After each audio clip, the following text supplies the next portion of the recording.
देखो जी अज की जी मीटिंग हुई है महीनावार जिला प्रधान असी अज इकट्ठे हुए हैं और ये लोक सभा वाइज असी किस प्रकार आने वाले समय असी 2024 ਨੂੰ ਲੈ ਕੇ ਜਿਹੜੀਆਂ ਚੋਣਾਂ है किदां ਦੀ रणनीति होनी चाहिए है, किदां ਦੇ कुछ प्रोग्राम डिज़ाइन किए है, किस तरह के प्रोग्राम होने चाहिए है और किवें किवें वो होणगे और किवें उन्हां दा सीक्वेंस रहेगा वो सारी अज चर्चा हुई है।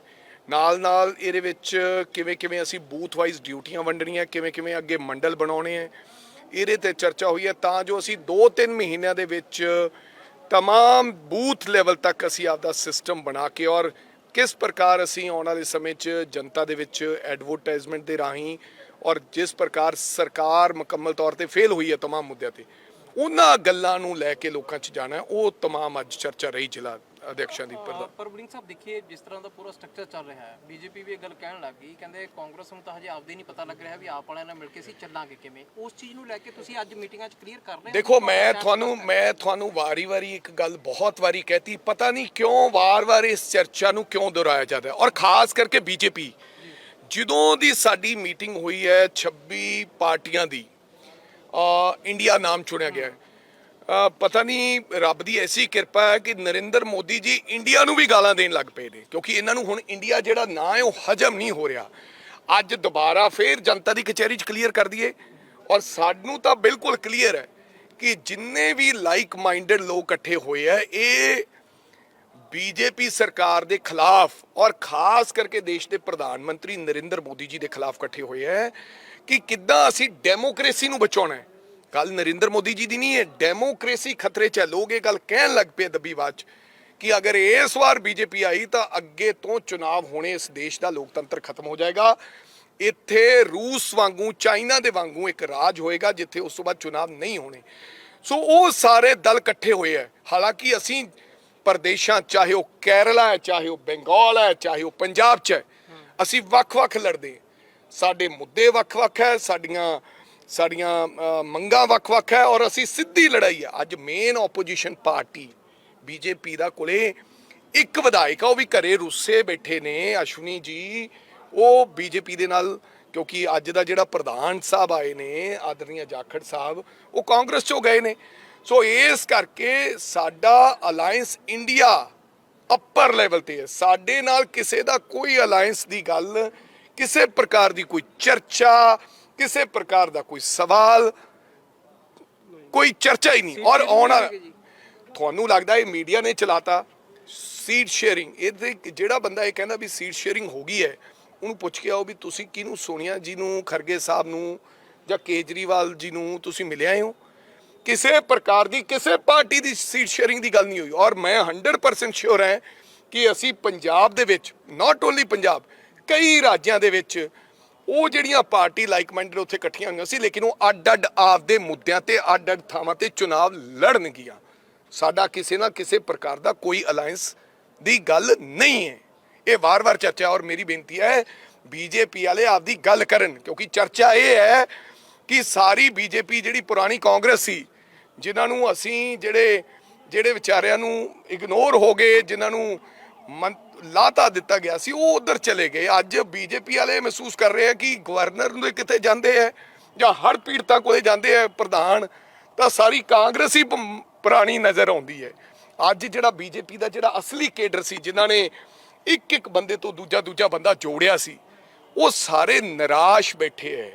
अंदर ही अंदर बहुत वड्डा विरोध हो रहा है और खास करके अंदर बीजेपी दे भी हैगा दलित भाईचारे च बहुत वड्डा विरोध है बीजेपी का। और मैं उन्होंने ये सवाल पूछना है कृपा करके जाखड़ साहब ये गल क्लैरिटी लैके आउण, ये दसन कि अलायंस पक्का अकाली दल नाल तुहाडे गल मुक चुकी है कि अजे बाकी है। जिहड़ी साडे कोले खबरां दे मुताबिक तां मुक चुकी है कि 5 सीटां बीजेपी लड़ेगी ते 6 सीटां अकाली दल लड़ेगा तो एक अकाली दल बसपा नूं देनी चाहुंदा। ये गल मुकम्मल तौर ते अंदर मुक गई है। ये हुण इकट्ठे होके आपदी विਉਂਤ बना देन, लोग हुण धोखे च नहीं आउणगे। सो आपदी गल करन, साडी गल करन। पर वो तो कह रहे ने कहंदे भी कांग्रेस चों कोई ना कोई कहंदे मंत्री बनन नूं काला हो रखिया, कहंदे हुण डिसाइड नहीं हो रहा भी किहनूं किहड़ा महकमे वाला किहड़ा मंत्री। चलो उन्हां नूं कहो आदरणीय 69 सालां दी उम्र दे विच व्यक्ति गल जदों करे ना उदों ਪਾਏਦਾਰ ਵਾਲੀ ਗੱਲ ਕਰਨੀ ਚਾਹੀਦੀ ਹੈ। ਜੇ ਸਾਡਾ ਮੰਤਰੀ ਕੋਈ ਬਣ ਜੇ ਆਮ ਆਦਮੀ ਪਾਰਟੀ 'ਚ, ਰਾਜਾ ਵੜਿੰਗ ਰਾਜਨੀਤੀ ਛੱਡ ਜਾਏਗਾ।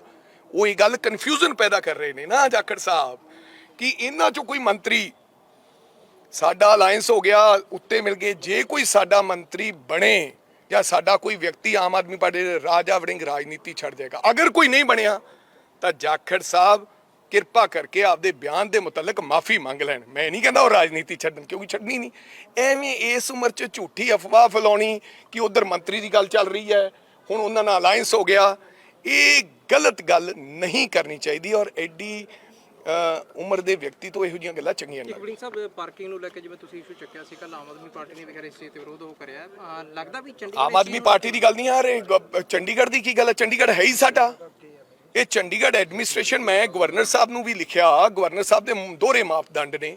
ਗਵਰਨਰ ਸਾਹਿਬ ਫਿਰਦੇ ਪੰਜਾਬ ਦਾ, ਉੱਥੇ ਗੇੜਾ ਲਾਉਂਦੇ ਨੇ ਹੜ੍ਹਾਂ ਦਾ ਗੇੜਾ ਹੀ ਅਸੀਂ ਲਾਉਂਦੇ ਫਿਰਦੇ, ਪੈਸੇ ਲੈ ਕੇ ਆਉਣ। ਅਸੀਂ ਕਿਹਾ ਵੀ ਸਾਨੂੰ 10,000 ਕਰੋੜ ਰੁਪਇਆ ਦਵਾਓ ਸੈਂਟਰ ਚੋਂ। ਦੂਸਰੀ ਗੱਲ, ਚੰਡੀਗੜ੍ਹ 'ਚ ਪੰਜਾਬ ਦੇ ਨੰਬਰ ਦੀ ਫੀਸ ਪਾਰਕਿੰਗ ਦੀ ਵੱਧ ਕਿਉਂ ਲੱਗੇਗੀ ਬਈ? ਇਹ ਬੀਜੇਪੀ ਸਾਡੇ ਹੌਲੀ ਹੌਲੀ ਹੱਕ ਖੋ ਰਹੀ ਹੈ ਚੰਡੀਗੜ੍ਹ ਤੋਂ। ਸਾਡਾ ਪੰਜਾਬ ਦੇ ਪਿੰਡ ਉਜੜੇ ਸੀ, ਚੰਡੀਗੜ੍ਹ ਵਸਿਆ ਸੀ।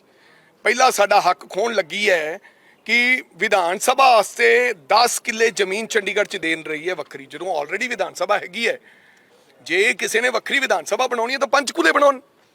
ਇਹ ਦੂਜਾ ਅਟੈਂਪਟ ਆ ਹੈ, ਪਹਿਲਾਂ ਇੱਕ ਅਟੈਂਪਟ ਨਹੀਂ। BBM ਦਾ ਸਾਡਾ ਮੁੱਦਾ, ਚੰਡੀਗੜ੍ਹ ਯੂਨੀਵਰਸਿਟੀ ਦਾ ਮੁੱਦਾ, ਸਿਟੀਜ਼ਨ ਬਿੱਲ ਦਾ ਮੁੱਦਾ, ਬਹੁਤ ਸਾਰੇ ਮੁੱਦੇ ਹੈ। ਹੁਣ ਆ ਇੱਕ ਅਟੈਂਪਟ। ਇਹ ਹੌਲੀ ਹੌਲੀਆਂ ਚੀਜ਼ਾਂ ਹੋ ਰਹੀਆਂ।